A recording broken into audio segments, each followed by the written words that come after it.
Hold up, soldier. The source is right down there. It's gonna be an ugly fight. You gotta be fast, focused, and loose. You need a track. Now get in there, soldier! Die! Die! So I was checking on my discovery queue on Steam one day to see what new games were out there. I saw the usual cheap indie games that Steam has become oversaturated with over the years, and then I came across one glaring entry. Coronavirus. Coronavirus. Coronavirus. Coronavirus. Coronavirus. Coronavirus. Coronavirus. COVID-19. Coronavirus. Coronavirus. Coronavirus. Coronavirus. Fuck off this shit. Huh.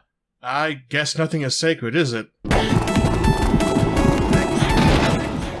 If it wasn't already obvious by the near blatant reuse of the font, this is a battle royale game, because of course it is, where you try to spread the infect to other players in a crudely drawn open map.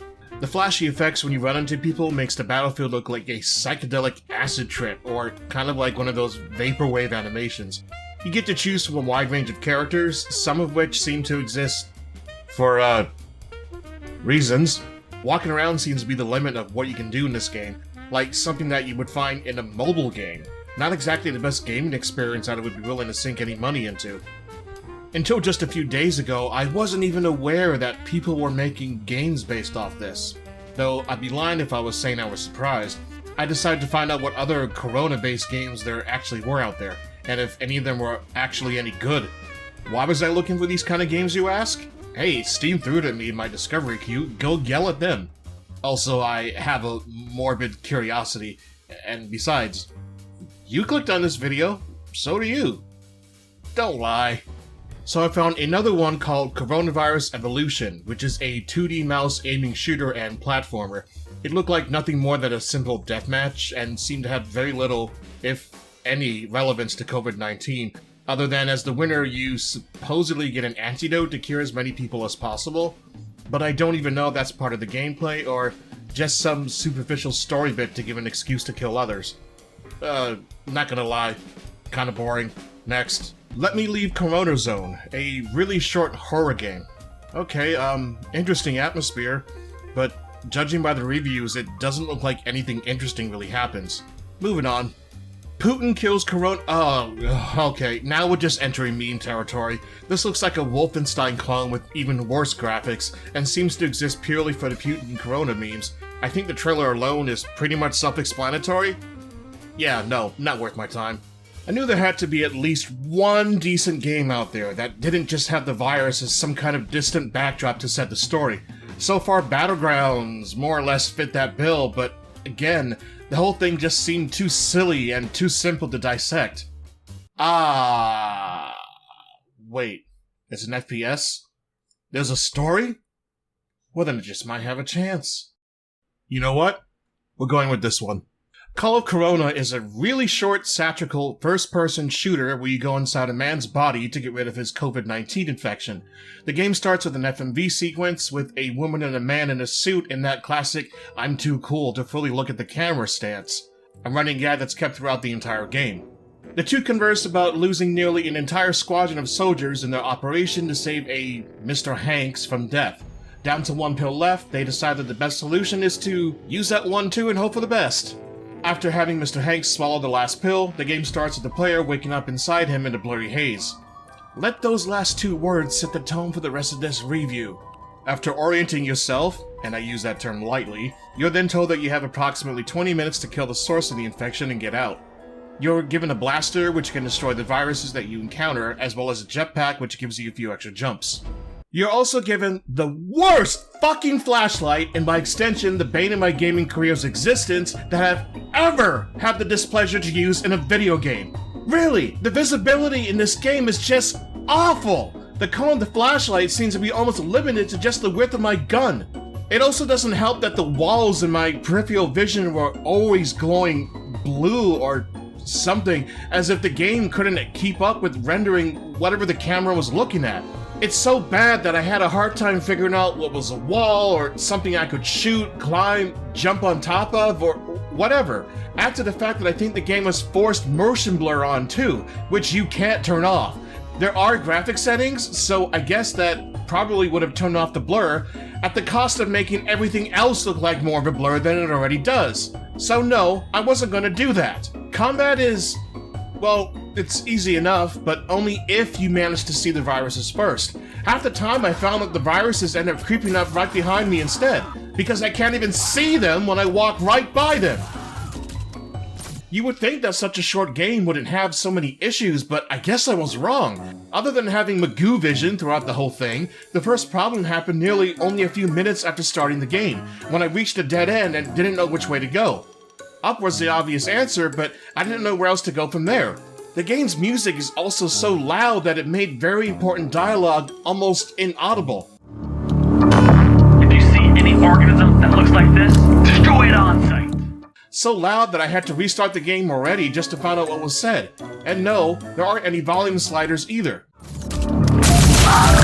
Soldier, you gotta find a way up to that vein. Turns out I was supposed to destroy a blockade that I found earlier that I swear to God I shot before, and it didn't go away.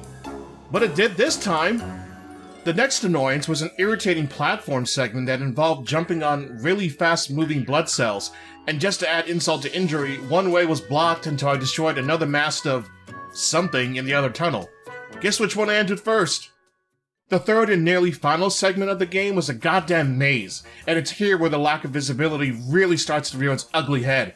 I spent so long navigating this damn thing that I thought my run for this game was going to be over. Instead, all I got was a message basically telling me to hurry up, and my timer started to go into the negatives. This goes on for nearly 10 minutes or so, and it's here I begin to realize that the whole 20-minute thing is just so you can probably get a better ending. But it's not like I was ever going to play this fucking game again. The maze was so claustrophobic and dark that I even ended up clipping through the walls. Several times.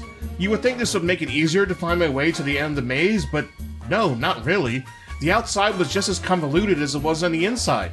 This wasn't just clipping out of the map, this was backrooms level confusion. And it's not like I could get back inside anyway without killing myself and respawning at a checkpoint.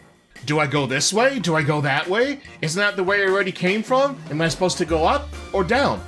After what seemed like forever, I eventually found out that I was supposed to follow the green lights, something that, for whatever reason, I didn't exactly pick up on earlier. I guess it was because I was too concerned with going off the beaten path in search for a frickin' piece of bubblegum that I was asked to destroy. Listen up, soldier. Just got a special request from Mr. Hanks. When he was 5 years old, he swallowed a big piece of gum. Never came out. If you can find it and destroy it, he'd be eternally grateful. Like I was ever going to find anything that small in this mess. But really, I swear that's what I was doing initially, but I ended up at a dead end with a light that seemed impossible to reach, so made me think that wasn't what I was supposed to be doing. Or this could have been a different set of lights just set there to confuse me. I don't know.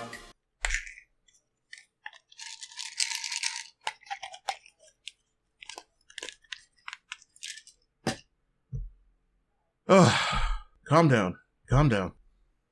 I mean, I get it. You're inside the human body. It's going to be dark as hell in there. Not being able to see fully is meant to add tension. But all it does is add annoyance. This is not a survival horror game where the tension is done on purpose. But even in those games, it's easier to get around. We already got tension with the supposed time limit that we have and fighting off enemies. But more often than not, the times when I was the most confused is when I wasn't in combat at all. And just sitting there looking at walls for entire minutes at a time, trying to figure out whether I was looking at a wall right in front of me, the ground, or even the ceiling. Ugh. If the game took place in a more familiar setting, like a building or forest with familiar objects to better orient ourselves with our surroundings, the poor flashlight wouldn't have been so bad. Sure, that meant it would have been a different story entirely, but they could have made the inside of the body not so dependent on jumping around. It still would have been a difficult maze to navigate and see through, but if you're going to mock something, stick to the source material and not do something that the original wasn't known for. If this secret group or agency or whatever these guys are supposed to be have the technology to shrink somebody down that they can fit inside a pill, you'd think they'd have the money to give them a decent frickin' flashlight. Yeah, we developed a chemical agent that can get rid of COVID-19 that's so malleable we can just throw it into a gun, but we can only give you this discount flashlight we found in the toy section. Too much time has passed without communications. We have to assume the pill didn't work. Yeah, Are we out? We've got one left. One left. My god. We've lost an entire squadron on this mission. Gee, I wonder why. Leave. Sir, how many soldiers have failed this mission before me? Stay focused, soldier. Your country needs you.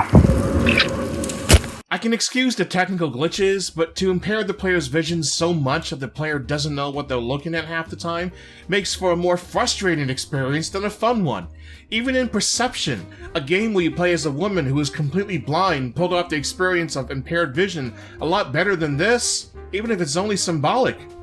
Alright, so I can't blame the game too much since this was a really short game made for charity.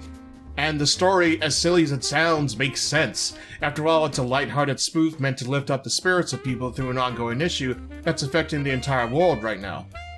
Really though, if the game just had a better flashlight, it would have made it a lot more bearable. I'm just still in awe of how that one bad feature ruined the entire experience for me. Like one of those nightmares where you just can't seem to open your eyes no matter how hard you try. So would I recommend this game? Well, obviously not. I pretty much told you everything the game has anyway. But unless you desperately want a game that's centered around a time and that will no doubt ever be forgotten for some reason, then I guess it's just a game for you. Just don't say I didn't warn you. Alright, so that wraps up this one, folks. Like and subscribe if you like what you saw. I'm Generator, and I'll catch you guys later.